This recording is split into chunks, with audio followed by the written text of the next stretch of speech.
Welcome to the 10-Minute Bible Hour podcast. Right now, we're going through the entire Bible to understand it as one big, cohesive story. We're covering one book each day, and this one's about Zechariah.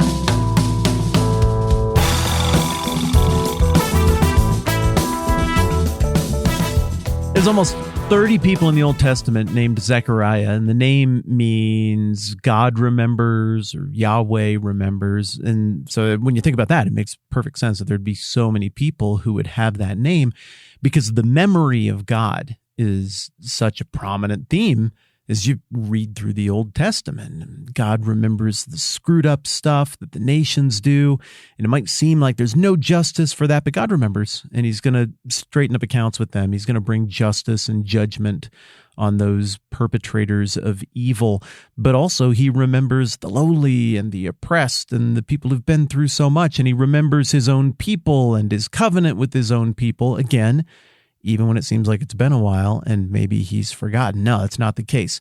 God remembers.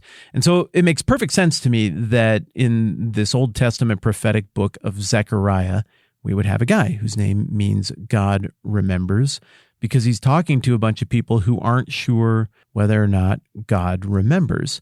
This Zechariah the prophet is working between 520 and 518 BC.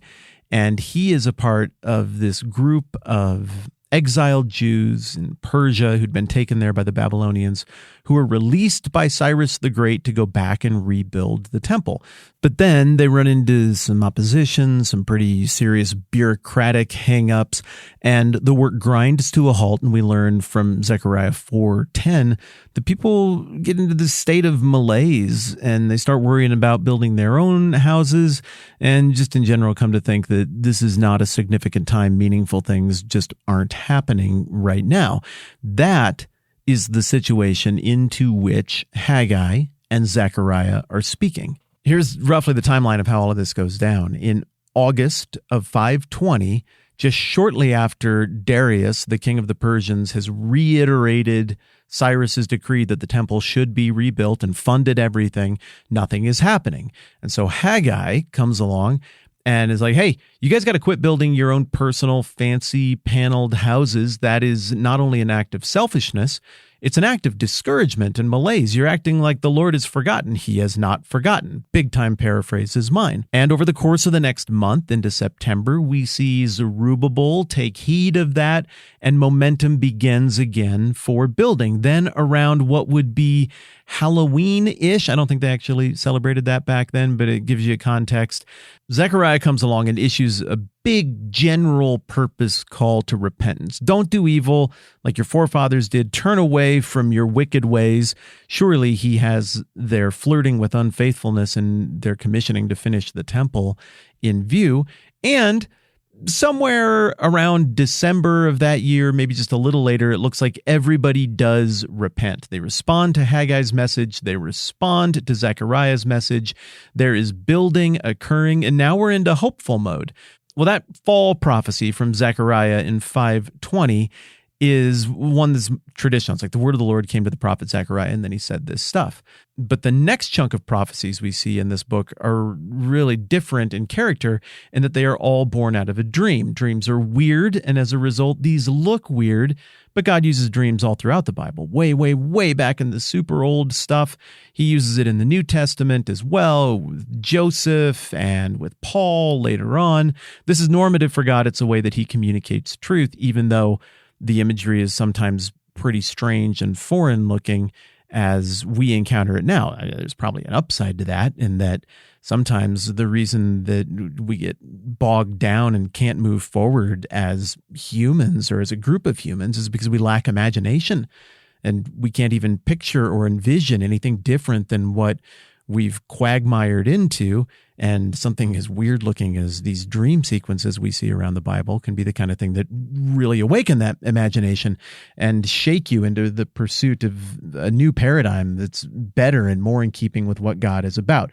Make the dream thing whatever you will, but the Bible holds it out as being from God and being very instructive in this message of hope and this reminder that God does indeed remember. Here's a quick sampling of some of the vivid imagery from these dream prophecies of Zechariah. First of all, there are riders. Well, there are two sequences that have riders from God, charioteers going out and patrolling the whole land, and they come back and report, like, oh, it looks like there's actually kind of peace around the world right now. And this begs the question, like, okay, well, is this the time then that the full realization of the kingdom is to happen and everything is going to get squared away? That question does not get answered. Then there's another vision with this common Old Testament image of horns, like not like a brass instrument, but like a horn on an animal as a symbol of power or authority. And some of the horns represent defeated nations like Babylon or Assyria before them. And it looks like Persia are the horns of power that are representative of how those evil empires are getting displaced. Then we get imagery that is kind of reminiscent of Amos in terms of that plumb line image that you're measuring to make sure things are square. In this case, we get a picture of Zerubbabel holding that plumb line to consider whether things are all square and right and ready to go, maybe coming back with the same kind of, hey, everything's looking better kind of verdict like the horseman did in the earlier vision. But also there's somebody who's stretching out a measuring cable, more like horizontally, to go and measure the circumference, the sheer size of what this city of Jerusalem is going to be. And then there's a declaration that God is going to be the walls and defend this city. And that imagery points forward to a future day in Jerusalem as well. Then we see the high priest, Joshua, and he's all covered in dirty, gross, grimy clothes, representative of the failure and the sins of the people. But then this voice appears and is like, no, dress him up in the fine garments. And he gets this new outfit that's shining and beautiful. And I think in a way, Jesus' parable of the prodigal son toward the end of it in Luke 15 is alluding back to this when the dad gets his dirt, pig, slime covered kid back and is like, whoa, get all of this yuck off of him. My son was dead. Now he's alive again. Put this fancy outfit on him. We're going to celebrate. It's kind of that same vibe here. And it's very much in keeping with that theme. God remembers. He remembers in his mercy. He remembers in his justice. Then we get some imagery that kind of looks like the lampstands at the beginning of the book of Revelation. And the idea here is that this kingdom may be realized soon if the people respond to God's calling in the right way. After that, we get a vision that's kind of reminiscent of when Ezekiel bizarrely ate that scroll at the beginning of his book. We see this big flying scroll that appears and is representative of rightness and justice and how things ought to be. Then we get a very strange image of a couple of like how we think of angels, but they're described as women with stork wings carrying another lady who gets shoved in a basket, and that lady represents wickedness, maybe the wickedness of the nations, and it's taken away from Jerusalem and taken off toward Babylon, whatever, is going to relocate that over there. And then we get a concluding image that is, again, of these riders going out and about and being like, no, in light of all these visions we've seen, it really does look like things are maybe trending toward hope and trending in the right direction. And then we get one more bonus vision of the high priest being crowned with some sort of heavenly crown, not because he's this unique, special character, but because he's some sort of foreshadowing of what could be with the King of Kings, the promised king, who is still to come. Now, at this point, it feels like we're just done with the book. It's uniform. The theme of God remembers is all over the place, and it's optimistic. I get it. I have a sense of knowing what we need to do. There's a proper amount of open-endedness. But then the book pivots to this whole second part that really does read very differently. Not like necessarily somebody different wrote it differently, but it's a very different kind of prophecy. Well, that makes sense, given what we've seen in the first part. We saw a traditional, the word of the Lord came to him prophecy. Then we saw these night vision prophecies. Well, now we're going to get more of that oracle, poetic style prophecy that we've become so accustomed to throughout the Old Testament prophets. And here we get language about God's people truly readying themselves for the advent of the kingdom and God accomplishing all the things that he's been promising for so long. Then we get sort of an oracle against the nations that looks like it's a description of maybe Alexander the Great, who would be the guy who topples Persia 100, 200 years. And then after that, in the middle of chapter 9, we start getting into the really thick Messiah language. I'm going to read you a little bit of it. Rejoice greatly, O daughter of Zion. Shout, daughter of Jerusalem. See, your king comes to you, righteous and having salvation, gentle and riding on a donkey, on a colt, the foal of a donkey.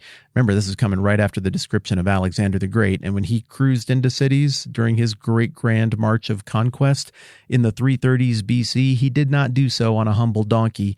He came in on a massive war horse. So this is meant to be a point of contrast, and I think it's a very big deal. I will take away the chariots from Ephraim and the war horses from Jerusalem, and the battle bow will be broken. He will proclaim peace to the nations. His rule will extend from sea to sea and from the river to the ends of the earth. Again, there you're getting that language that we saw that was common between Micah and Isaiah about beating swords into plowshares and the end of war. And so everything is looking great as we get into the last few chapters of Zechariah, but then in chapter 11, this shepherd king, this one who rides in on a donkey, who is promised, who's going to straighten things out, gets rejected by false shepherds, gets rejected by the leaders of the people. And of course, this is all anticipatory of how Jesus' life and public ministry and ultimate death on the cross all goes down. And indeed, that's probably why Zechariah gets referenced so very much, especially in the third act of the book of Matthew that describes how this unfolded in Jesus' life. Finally, in chapter 14, in spite of this anticipated resistance from these false lesser shepherd leaders of the people, another one of these days of the Lord kind of things happens in Jerusalem, but this one is special. This is the righting of the wrongs. This is the arrival of the kingdom, the big thing that has been hinted at for so long now is being painted in vivid colors for people to see. And with all of this happening against the backdrop of the rebuilding of the temple during this time of malaise and disappointment and fear among the people that God had not remembered, we really are seeing that Zechariah is a cohesive book beginning to end, specifically dealing in the circumstances of those people's moment on the stage of the grand redemptive story of history, but then expanding its view out to something that is going to flow out of what those people do right there in 520 BC. That is going to play a role in all of this much bigger, more amazing stuff that's going to bless all the nations once again. And the result is just a beautiful, wonderful book that I have found myself listening to for fun on repeat again and again and again during workouts and while I do chores, because this really does fill me with hope and remind me that God remembers. When you visualize Zechariah, picture that shepherd king who is to come. When you think about the theme, reflect on Zechariah's name. God remembers. And if you don't have time to read the whole thing, check out chapter 9, verses 9 through 10, all of chapter 10, and all of chapter 14. Achievement unlocked, Zechariah, there we go. Next time around, we've got the last book of the Old Testament, Malachi. All right, I'm Matt. This is the 10-Minute Bible Hour podcast. Let's do this again soon. This podcast is supported by many of you at patreon.com/the TMBH podcast. We're grateful because it supports our family.